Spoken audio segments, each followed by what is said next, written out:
본가의 말씀입니다. 마태복음 3장에 있는 말씀인데 마태복음 3장 1절에서부터 12절까지 있는 본문의 말씀입니다. 말씀의 제목은 회개하라. 뭐가 가까이 왔다고요? 천국이 가까이 왔다. 세례 요한이 선포한 그 말씀인데 회개하라, 천국이 가까웠다. 대지를 이제 12절까지 세 개로 이제 공간을 나눴습니다. 먼저 4절까지 회개와 하나님의 통치가 도래라는 말은 가까이 왔다 하는 거예요. 도래. 그리고 두 번째가 5절부터 10절까지, 그러니까 회개에 합당한 열매를 맺으라는 것이 5절부터 10절. 마지막으로 세 번째가 11절과 12절에 메시아의 세례, 즉 예수님의 세례와 최종 변론에 대해서 예수님이 어떠한 분인지를 마지막으로 세례 요한이 교훈한 그런 말씀이에요. 참 귀하고 귀한 본문의 말씀인데, 이제 선포하는 거예요. 1절에는 세례 요한이 예수님의 먼저 와서 6개월 먼저 와서 이제 그 말씀으로 이제 세례 요한이 그 한 평생을 살면서, 짧은 인생이지요. 예수님보다 6개월 먼저 와서 본문의 말씀을 통해서 세례 요한이 어떠한 성품과 인격을 가지고 있는지 잘 드러나는데, 제가 성경을 연구하면서 구약 제쳐놓고 신약에서 가장 올곧게 주와 복음을 위해서 충성했던 사람, 물론 뭐 타의 추종을 불허하는 사람 사도 바울 빼고, 제 인격과, 그리고 저희가 우리 삼내중앙교 성도님들, 그리고 오늘날 현대를 살아가고 있는 목회자들이 정말로 닮아야 될 사람 한 사람 꼽으라고 하면 전혀 서슴지 않고 누굴 것 같습니까?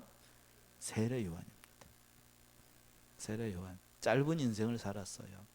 예수님보다 6개월 먼저 와서 이제 그 하나님의 말씀, 예수님에게 모든 그 복음이 집중되도록 하고 난 다음에 자신의 사명을 다하고 장렬하게 죽음을 맞이한 아주 올곧은 그런 성품을 가지고 있었던 세례 요한입니다. 1절 보시게 되면 어느 분이 한번 읽어보세요. 1절.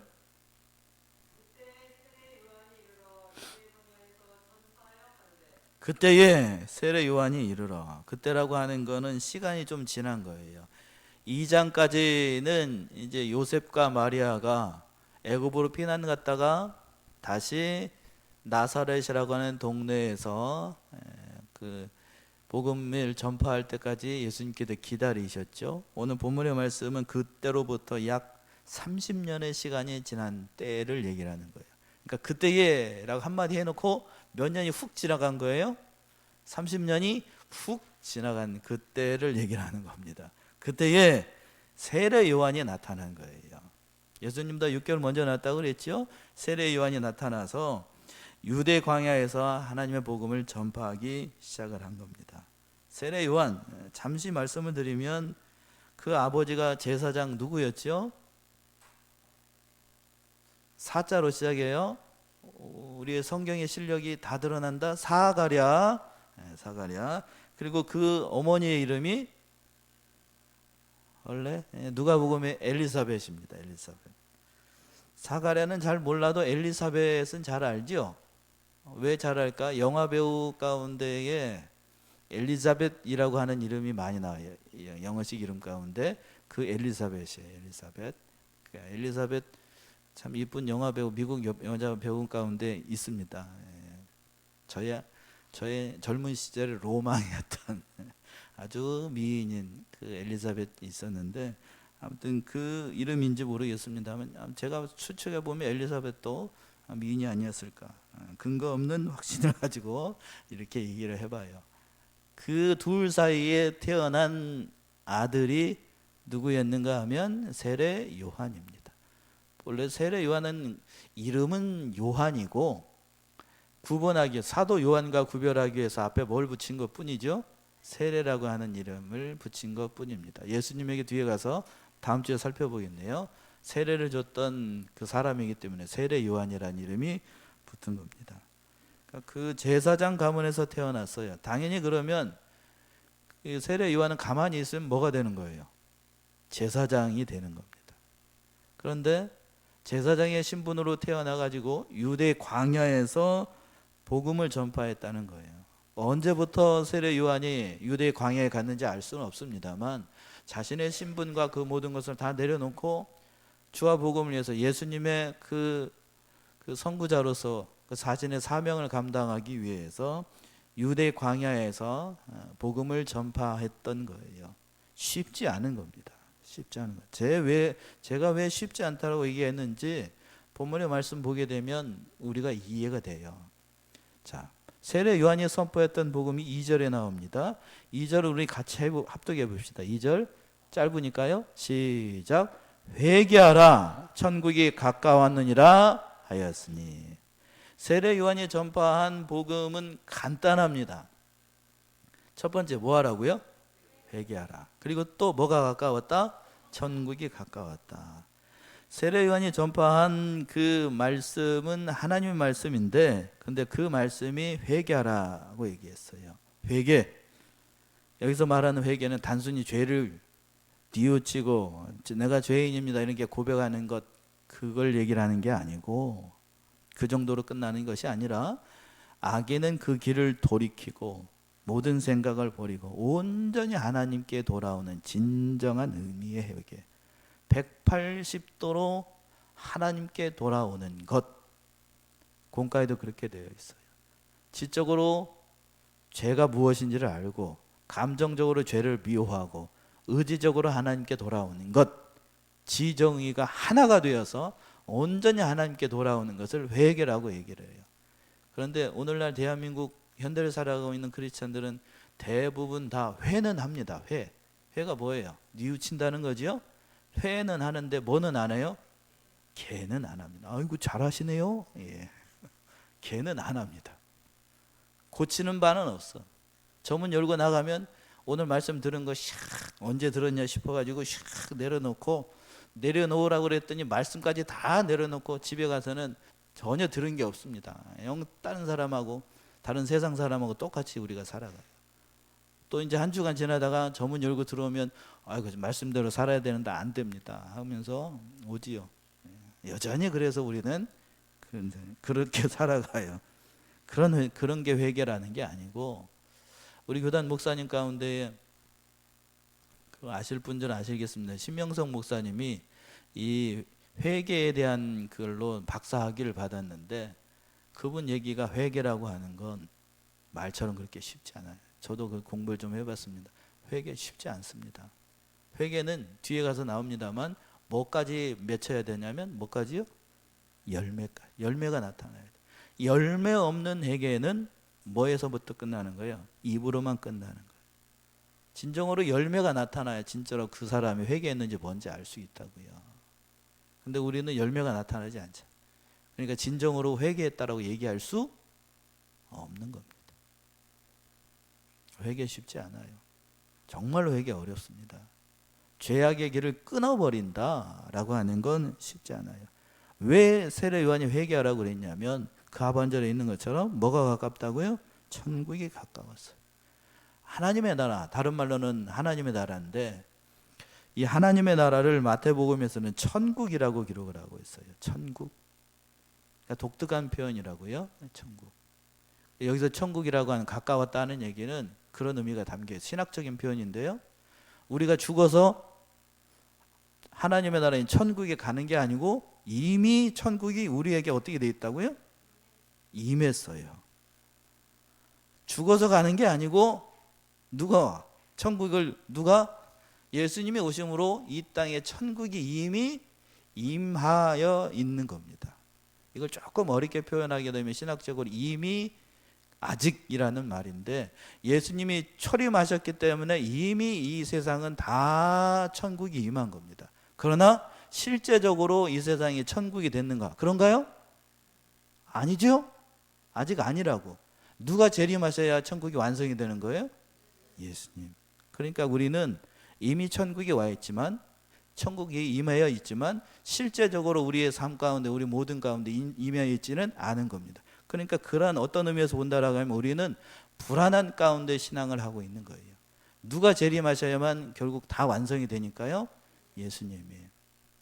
역사적 전천연설 관점으로 얘기한다라고 하면 우리는 역사적 전천연설을 따르고 있으니까 실제로 보이지 않던 하나님의 나라가 예수님이 재림하시게 되면 우리의 눈으로 보이는 천년 왕국으로 어디에?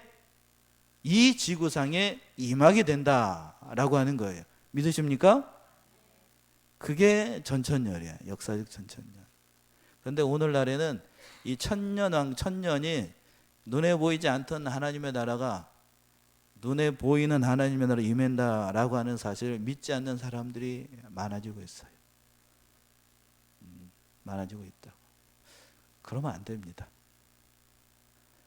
이성이 발달하고 신앙이 발달할수록 대한민국의 장로교가 처음 들어왔을 때는 이 세상 우리나라의 그 천년왕국에 대한 학설이 대부분이 다 역사적 전천년이었어요.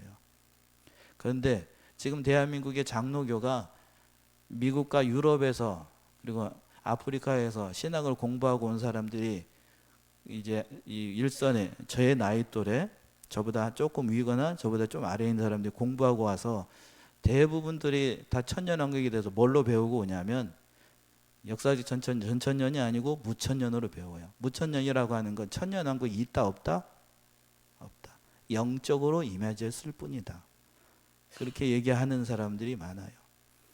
그런데 처음에 우리나라에 복음이 들어왔을 때는 그 얘기가 아니었어요. 제가 왜 이 얘기를 좀 어려운 얘기를 하느냐.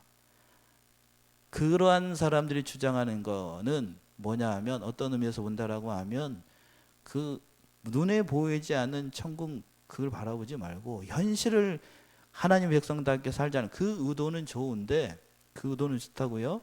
그렇다라고 하면 만약에 계시록에 있는 그 모든 말씀들 다음에 언젠가 한번 계시록을 한번 다시 한번 보게 될 텐데 그 계시록에 있는 모든 하나님의 나라에 대한 그 모든 것들이 역사적으로 이 땅에 이루어지지 않고 영적으로만 임재했다라고 하면 그럼 요한계시록에 나 있는 그 모든 것들은 다 허구라는 건가? 그렇게 얘기할 수 있어요, 없어요? 없다고요. 그때 다시 한번 계시록 할 때 다시 한번 자세하게 얘기하고 이 시간에 그 얘기를 다 할 수는 없으니 그러니까 세례 요한이 얘기하고 있는 것도 회개하라. 뭐가 가까이 왔다? 천국이 왔다. 천국이 가까이 왔다. 누가 오셨기 때문에 천국이 가까웠다고 세례 요한은 얘기를 하는 거냐면 지금 내 뒤에 오실 누구? 예수님이 오셨으니까. 예수님이 오시면 천국이 가까이 온 거예요. 비록 예수님이 속히 오리라는 약속을 하시고 지금 몇 년이에요? 오늘이 몇 년? 26년이 지났는데 아직도 안 오셨지만 곧 임해요. 곧 오실 겁니다. 곧 오신다는 얘기는 예수님이 다시 오시는 뭘 약속하신 거죠? 재림을 약속하신 거예요. 자, 그 예수님에 대해서 세례 요한이 자신의 사명을 감당하기 위해서 3절 이하에서 그 말씀을 하고 있습니다. 예수님에 대해서 그리고 자신의 사명에 대해서 정확하게 알고 그 얘기를 하고 있어요. 3절 보시게 되면 3절 읽어보셔요.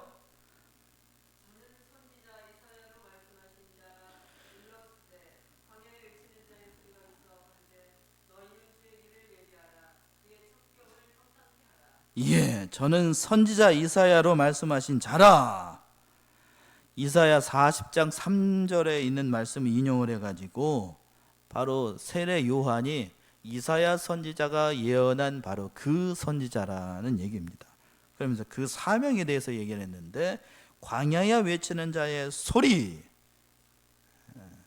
자, 세례 요한이 이 땅에서 해야 될 자신의 사명에 대해서 얘기를 하는 거예요. 세례 요한의 사명은 광야에 외치는 자의 뭐라고요? 소리. 저도 지금 말씀을 선포하고 있습니다만 제가 하는 말은 조금 지나게 되면 어떻게 됩니까? 사라지죠? 사라진다고. 그리고 세례 요한도 수명이 다하면 어떻게 되는 거죠? 사라져요. 저도 언젠가는 어떻게 됩니까? 사라집니다. 그리고 여러분도 죄송합니다만 앞으로 여기 계신 분 중에 50년 후면 이 자리에 앉아 계실 분이 몇 분이나 될까요? 50년이라 그러면 안 되겠다. 넉넉히 100년. 100년 후면 여기 앉아 있을 사람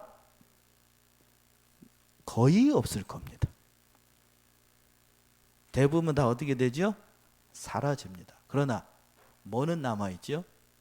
제가 2026년도 1월 25일 2시 30분에 세례 요한에 대해서 선포했다는 말씀은 사라지나요? 안 사라지나요? 그 사실은 사라지지 않고 남아있지요? 그 얘기를 하는 거예요. 지금 광야에 외치는 자의 소리라고 하는 건 바로 세례 요한이 했던 사역에 대해서 얘기해요. 자신은 사라지지만 자기가 누구에 대해서 증거한 것, 예수님에 대해서 증거한 것은 그대로 남아있다.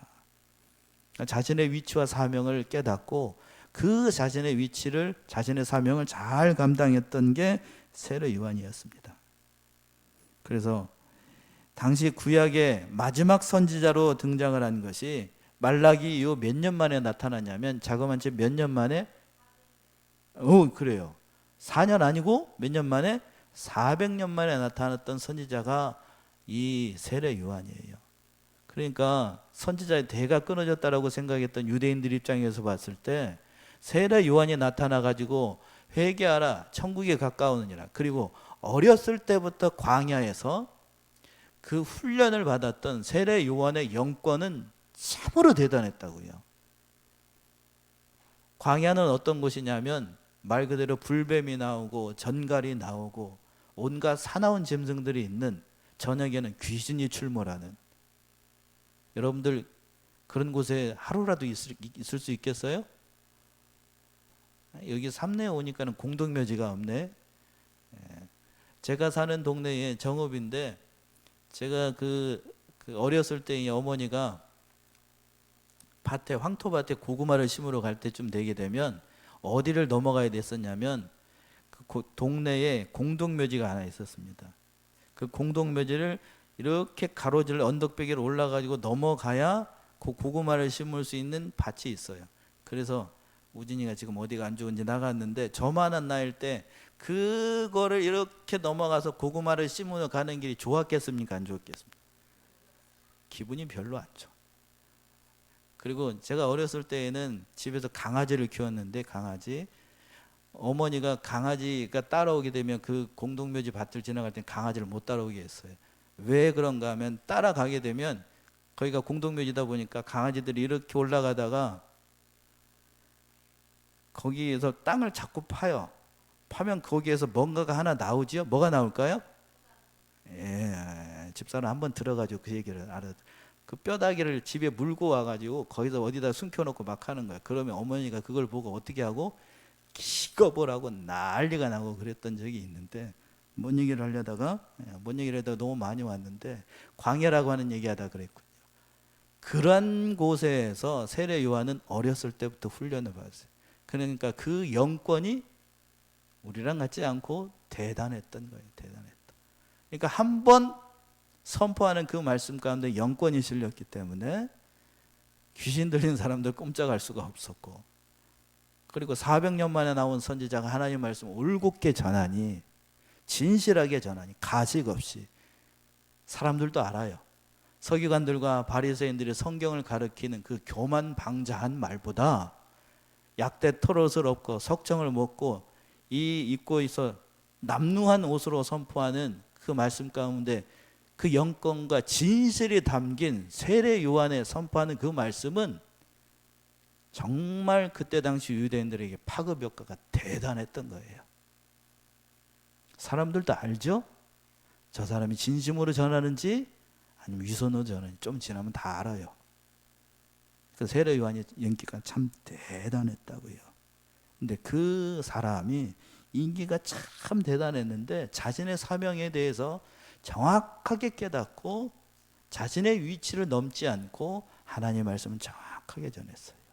그래서 그 하반절, 오늘 본문 돌아서 그 하반절에서 보시게 되면 뭐라고 그랬냐면, 누구의 길을 예비하라? 주의 길을 예비하라. 자신의 길이 아니고 주 예수 그리스도의 길을 예비하라. 그리고 그의 길을 어떻게 하라? 첩경을 평탄하게 할 그 일을 위해서 바로 죄인인 것을 깨닫고 예수님을 영접할 수 있는 토대를 마련하기 위해서 세례 요한에게 준 사명이 있는데, 그 사명에 충성했던 것이 바로 이 세례 요한이었던 거예요. 근데 그때 당시 세례 요한이 어떤 옷을 입었냐면 4절에 있는 거죠. 4절 보시게 되면 읽어보세요. 4절.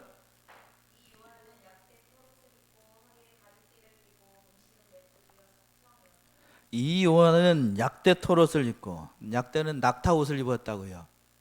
낙타 가죽으로 만든 옷. 어우, 세련됐네. 가죽 옷도 입고. 그렇게 얘기하면 안 되죠. 그리고 또 허리에는 가죽띠를 띠고, 음식은 메뚜기하고 웰빙식이네요. 그렇게 얘기하면 또 안 되고요. 그러니까 그 의식주에 매이지 않고 자기의 형편, 하나님의 주시는 대로 먹고, 그렇게 주와 복음을 위해서 충성했던 게 세례 요한입니다. 목사님 강의에서 보게 되면 그 의복에 대해서 이렇게 이 본문 가지고 얘기한 게 있는데, 목사의 그리고 성도들이 입는 옷은 너무 고급진 옷을 입어도 안 되고 너무 떨어진 옷을 입도 안 되고, 그 표현이 그대로 있어요. 쓸쓸한 옷을 입어야 된다. 무슨 옷을 입어야 된다고요? 중쓸쓸한 옷. 그렇게 입어야 된다. 그러니까 너무 아래에 있는 옷을 입으면 우리가 분명히 목사님한테 사례를 준 것 같은데 왜 옷을 저렇게밖에 못 입으신가 라고 하게 되면 성도들이 저기 할 거고, 너무 또 그렇다고 저기 고급 옷을 입게 되면 저 목사님은 사례 주면 뭐만 산다고 그럴 거고, 옷만 산다고 그럴 거고. 그러니까 해안이 있으셨는지 옷, 제 얘기만 했습니다만 성도들도 그런 옷을 입어야 된다라고 이렇게 하셨는데, 어느 정도 일리가 있습니다만 본문의 말씀에서 세례 요한이 그런 의식에 빼이지 않고 하나님의 말씀 다 전했다는 거죠. 그 세례 요한이 회개에 합당한 열매를 맺으라고 이제 5절부터 얘기를 하고 있어요. 5절 6절 한번 읽어보시겠습니다. 5절 6절.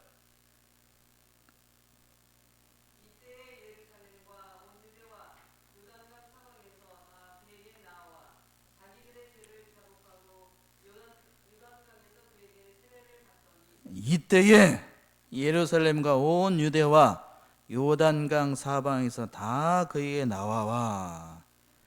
회개하라, 천국에 갔다 왔다는 이 말씀을 듣고, 그때 당시 유대와 예루살렘에 있었던 사람들이 세례 요한에게 나왔던 거예요. 얼른 듣기에 회개하라.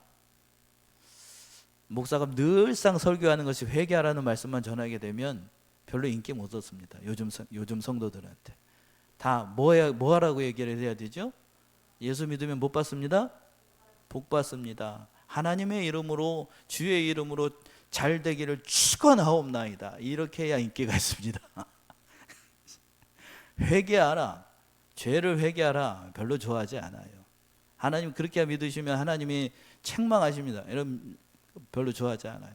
오늘 지수가 안 나와가지고 아멘을 안 하니까 제가 진도 나가기가 아주 빡빡해요.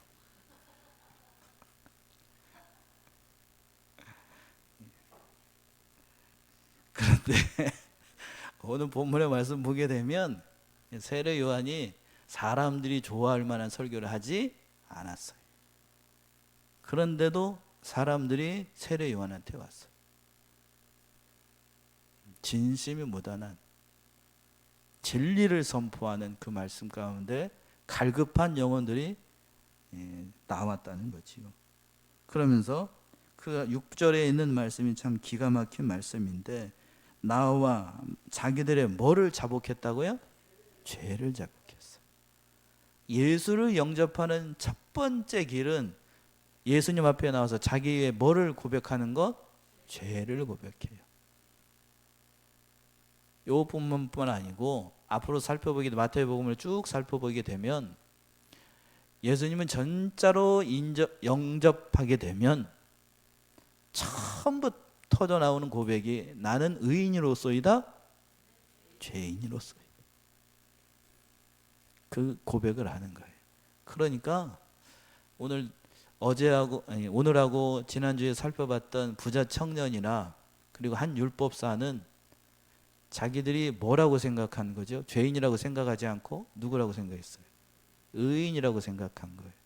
그러니까 예수님을 영접할 수가 있어요, 없어요? 없어요. 불가능한 거예요, 불가능. 예수님을 이렇게 만나게 되면 자기가 누구라는 사실을 깨닫게 되냐면 자동적이에요. 거의 100% 자기가 누구다? 죄인이라는 것을 고백합니다. 바로 예수님을 만나게 되니까 자기가 누구인지를 깨닫으니까 세례 요한의 선포하는 그 말씀을 듣고 자기가 죄인이라는 사실을 깨닫는 거예요. 이 자체가 복입니다.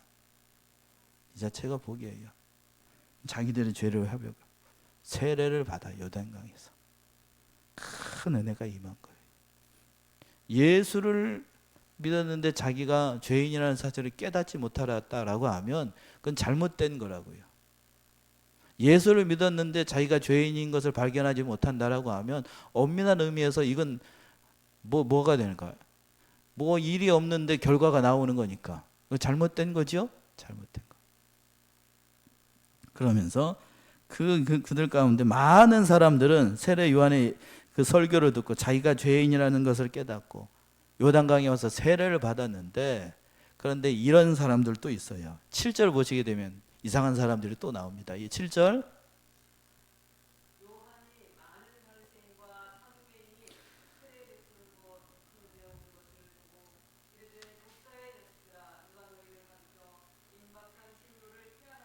예. 많은 사람들은 세례 요한이 선포한 말씀을 듣고 자신이 죄인이라는 것을 깨닫고 죄를 자백하고 세례를 받았는데, 그런데 그 사람들만 있었던 게 아니고 7절에서 보면 그랬죠. 요한이 많은 바리새인과 사두개인이 세례를 베푸는데 오는 것을 보고, 이 사람들이 나온 이유가 뭘까요? 바리새인과 사두개인들이 세례 요한이 세례를 베푸는 그곳에 온 이유가 뭘까요? 에? 진짜로 이 사람이 하나님 보낸 사람인지 아닌지를 뭐하기 위해서? 시험하기 위해서. 오전의 말씀이 율법사처럼 시험해 보기 위해서. 그래서 실제로 이 사람이 세례 요한이 그리스도인지 누구인지 다른 복음에는 진짜로 시험을 합니다. 네, 그런데 이 여기에 있었던 세례 요한은 이 바리새인과 사두개인들이 어떤 사람인지를 알기 때문에 그 7절 하반절에서 이런 말을 해요. 독사에 뭐더라? 크게 얘기하셔요. 독사에 뭐더라? 성경에 있는 말인가 이대로 해도 됩니다. 원어를 보게 되면 이 말이 고급진 말은 절대로 아닙니다. 제가 이 얘기를 하면 웃으라고 한 얘기인데 한 사람도 웃지를 않으니 진도가 나갈 수가 없어요. 성경에는 고급스러운 말만 있는 게 아니고 무슨 말도 있더라? 뭣도 있더라? 제가 한마디 나와야 되는데 욕도 있더라. 지금 이 말이 그 말이에요. 누구를 보고? 그때 당시 바리새인과 누구? 바리새인이 누구예요? 율법의 선생이라고 하는, 오전에 봤던 율법사 같은 사람들이라고. 모든 유대인들로부터 존경을 받는 그 사람들이 세례 요한한테 가까이 오니까 세례 요한은 그 중심을 보고 보는 순간 독사에 뭐더라? 그렇게 얘기를 해요. 독사를 품어버린 거예요. 이미 꿰뚫어 본 거죠. 이미 꿰뚫어 본 거예요. 하나님과는 거리가 먼 삶을 살고 있는 그들의 중심을 바라보고 그 속에 있는 사단을 본 거예요. 사단의 앞잡이 노릇하면서 배나 더 지옥 자식을 만들고 있는 그 바리새인들의 정체를 알아보고 이렇게 얘기를 했던 거예요. 그러면서 뭐라고 그랬냐? 그 하반절, 누가 너희를 가리켜 임박한 진노를 피하라 하더냐? 하나님의 징계가 너희에게 임할 것이라는 거예요. 그래서 실제로 한참 뒤에 가서 얘기하겠습니다만 이 예수님을 죽이는 데 앞장을 섰던 이 바리새인들과 사두개인들과 이 제사장들 다 어떻게 될 것 같습니까? 다 잡혀 죽어요. 실제로 다 잡혀 죽습니다. 그런 무지한 그 징계를 받았던 것들이 이 사람들이에요. 겉으로는 하나님 잘 믿는 것 같고 신앙의 사람인 것 같고 누구보다도 하나님을 잘 섬긴다라고 했지만 그 중심에는 하나님이 없었어요. 그러니까 하나님의 징계를 받아서 엄청난 대가를 받게 됐던 겁니다. 그러면서 8절 도시게 되면 8절 제가 읽겠습니다. 그러므로 뭐에 합당한 열매를 맺고 회개에 합당한 열매를 맺으라.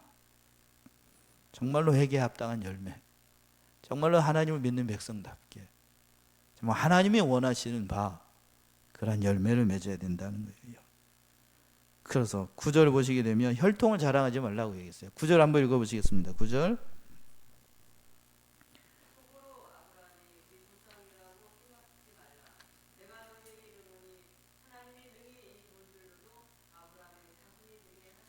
예, 속으로 아브라함이 우리의 자손이라 생각지 말라. 이미 꿰뚫어 보고 있어요, 세례 요한은. 그러면서 내가 너희에게로니 하나님이 능히 이 돌들로도 하나님의 자손을 만들 수 있다. 물론 영적인 의미의 돌이라고 하는 건 그때 당시 유대인들이 아니라 다른 방법을 통해서 하나님은 구원의 역사를 이루어 나갔다라는 그런 의미도 담겨 있습니다만, 하나님 앞에서 그 혈통을 자랑하고 있는 유대인들, 그리고 특별히 앞에 나와 있는 바리새인들과 서기관들과 제사장들을 염두에 두고 하나님 이 세례 요한을 통해서 이렇게 증거하고 있었던 겁니다. 그러면서 또 10절 보시게 되면 10절.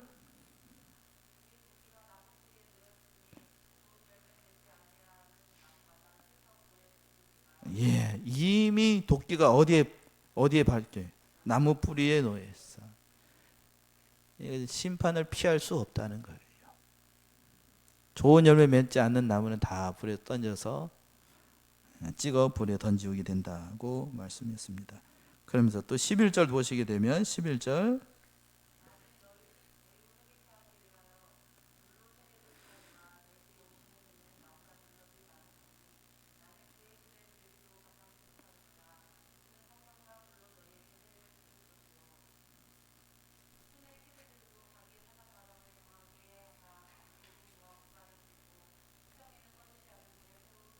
예, 메시아에 대해서 자신의 뒤를 이어서 오실 메시아 대신 예수 그리스도에 대해서 세례요한이 정확하게 증거를 했습니다.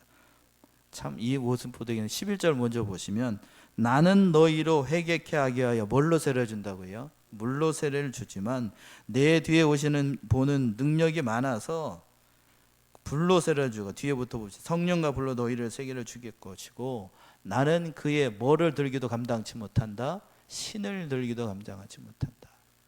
세례 요한을 제가 정말로 존경하고 여러분들이 본받아야 된다라고 말씀하시는 근거가 바로 여기에도 있어요. 자신의 사명에 충성한 거 참 좋다. 그런데 모든 사람들로부터 존경을 받고 있는 이 세례 요한이 자신의 사명과 자신의 위치를 정확하게 깨닫고 다 모든 공을 예수님한테 돌렸어요. 이러기 쉽지 않습니다. 제가 목사로 그 부름을 받고 몇 번을 거절을 했었는데, 그러면서 이 모습을 보게 되면 좀 자신의 위치에 충성했던 이 세례 요한을 보면서 여러 가지로 생각을 해요. 그때 당시 세례 요한의 인기가 대단했다고 그랬죠. 그러면서 앞에서 이 바리새인들과 사두개인들도 등장을 하게 되는데, 그러면서 물어봤어요. 어떤 사람이 네가 그리스도냐라고 물어봤더니 세례 요한이 그때 가만히 있었으면 자신은 무슨 대접을 받을 수 있어요? 그리스도의 대접을 받을 수 있음에도 불구하고 자신을 정확하게 자신은 그리스도가 아니라고 얘기를 했습니다. 그러니까 모든 시선을 다 누구에게 집중되도록, 내 뒤에 오실 누구? 예수님에게 집중되도록 하기 위해서 자신의 분량을 알고 자신의 위치를 정확하게 알았던 거예요. 목사로 부름받아 제가 앞에서 말씀드렸습니다만 저는 그렇게 많은 은사가 있는 게 아니에요. 어느 목사님처럼 찬양을 아주 그냥 은혜롭게 잘하는 것도 아니고, 여러 가지로 제 은사가 뭔지 모르겠습니다만 하나님께서 부르셔서 이 자리에 선 것 그 자체로 저는 감사하게 생각을 합니다만, 중요한 건 뭐냐면 자신의 위치를 정확하게 알아야 돼. 그런데 저도 목사로 부름받았으니까 신대원에서 그렇게 기도한 적도 있었어요. 이왕 부르셨으니까 은사를 작게 주라고 그랬어요? 크게 달라고 그랬겠어요? 예, 이왕이면 크게 주시고, 또 다른 사람처럼 아픈 사람 머리 위에다가 그렇게 했죠? 이렇게 하게 되면 아픈 사람이 어떻게도 좀 되고 치료하기도 되고 그랬는데 그 모든 기도를 우리 하나님께서 들어주셨을까요? 안 들어주셨을까요? 안 들어주셨습니다. 안 들어줬으니까 제가 여기에 서 있지요. 만약에 들어줬다라고 하게 되면 제가 어디가 있을지 알 수가 없습니다. 만약에 저에게 신유의 은사가 있다. 저기 안수를 했는데 갑자기 저기 한 사람이 아프지 않고 그렇다고 해봐요. 예, 그러면은 물론 좋을 겁니다. 만약 여기서 어떤 사람이 아픈데 제가 손을 얹어가지고 기도했더니 씻은 듯이 나았다 그러면 전도할 필요 없습니다. 다음 주에 여기가 다 뭐를 사니까 사람들로 꽉 찰 테니까. 근데 하나님은 그런 거 들어주시지 않았어요. 그러니까 그런 걸 들어주시지 않는 게 감사한 건가요? 들어주는 게 감사한가요? 얘기해 보셔요. 예? 오예배시니까 조금 편하게 하시자고요. 예? 안 들어주는 게 감사하죠? 저는 섭섭하든지 말든지 안 들어줘야 됩니다. 여러분도 마찬가지예요. 여러분 제가 믿음이 없을 때 그런 기도도 했다고요. 하나님의 음성을 뭐 하고 싶습니다? 하나님의 하나님의 모습을 어떻게 하고 싶습니다? 보고 싶습니다. 여러분 그렇게 기도 안 해보셨습니까? 정직하군요. 그런데 모세가 그렇게 기도했죠. 하나님의 영광된 모습을 보여달라고 그랬더니 하나님이 그걸 허락을 하셨나요? 허락하지 않으셨나요? 허락하지 않았습니다. 왜 그럴까요? 답을 얘기를 하죠. 네가 나를 보고서 어떻게 할 수 없다? 살 수 없다. 그러면서 허락하시지 않고 돌틈에다가 누구를 놓고 모세를 놓고 하나님의 영광의 손이 잠시 가리고 있다가 지나가고 난 다음에 뒷대 보이는 영광된 모습을 잠깐 봤어요. 그걸 보고 난 다음에 얼굴이 뭐같이 빛나가지고 해같이 빛나가지고 그 밑에 있었던 사람들이 난리가 났어. 그런데 연약한 우리 인간이 하나님의 모습을 정면으로 봤다? 그 뒤에 일은 여러분들이 감당해야 돼. 목소리를 들렸다 또는 모습을 봤다 인간이 감당할 수 있다고요? 감당할 수 없어요. 그런데 혹 어떤 사람들이 기도하다가 그런 목소리를 들었다 봤다라고 하는 건 제가 성경을 연구하면서 느낀 거는 그렇게 깨닫는 건 그거예요. 100이면 99가지는 가짜다. 뭐요? 100이면 몇 가지는 가짜라고? 99가지는 가짜입니다. 다 제 성품으로서는 100이라면 100 다 가짜라고 하면 좋겠습니다만 하나는 남겨놨어. 하나는 도망갈 때 저도 있어야 되니까. 그러니까 그런 생각하지 말고 다니엘 시간에 이제 수요예배 시간에 말씀드리겠습니다만 오늘날에도 꿈이나 이상이나 다른 걸로 하나님이 역사를 하실까? 그럴까요? 아니에요. 이 성경이 완성된 이후로는 하나님의 뜻을 뭘로 말씀하신다고요? 이 성경으로만 얘기를 해요. 그런데 우리는 믿음이 연약해가지고 다른 사람 몰라도 특별한 하나님의 섭리로 잠깐 동안 하나님께서 저를 위해서 좀 목소리를 들려주실 수 있지 않습니까? 솔직하게 그렇게 기도해 본 적이 있어요, 없어요? 있지요. 그럼 그 배경에는 그렇게 말하는 순간 여러분 마귀한테 속고 있다니까요. 내가 어떤 사람이라는 걸 전제를 하고 있죠. 내가 어떤 사람이라는 걸 전제로 하고 기도하고 있어요. 특별한 사람이라는 사실을 전제로 하고 기도하고 있다. 아주 좀 과격하게 표현을 할까요? 네가 특별한 사람이냐?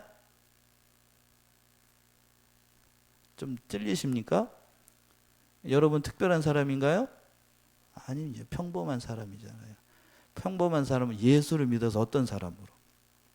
특별한 사람으로 만드신 것뿐이에요. 그냥 우리는 그 도를 넘어가면 안 돼. 오늘 본문에 나오고 있는 세례 요한이 그걸 지켰다고요. 자신의 정확한 위치. 누구보다도 예수님에 대해서 정확하게 알았어요. 여자가 낳은 자 중에 어떤 자라고요? 가장 큰 자였어요. 그런데 자신의 위치를 지켰어. 얼마나 귀해요. 이러기 쉬워요? 어렵다고? 어려워요. 우리 사랑하는 삼례중학교 선생님들, 자신의 위치를 지키고 누구처럼? 세례 요한처럼 정말로 주와 복음을 위해서 충성하고 그 모든 일들을 위해서 주님만 나타내고 예수만 증거해 나가는 사랑하시는 성도님들 모두가 되시기를 바랍니다. 기도하겠습니다.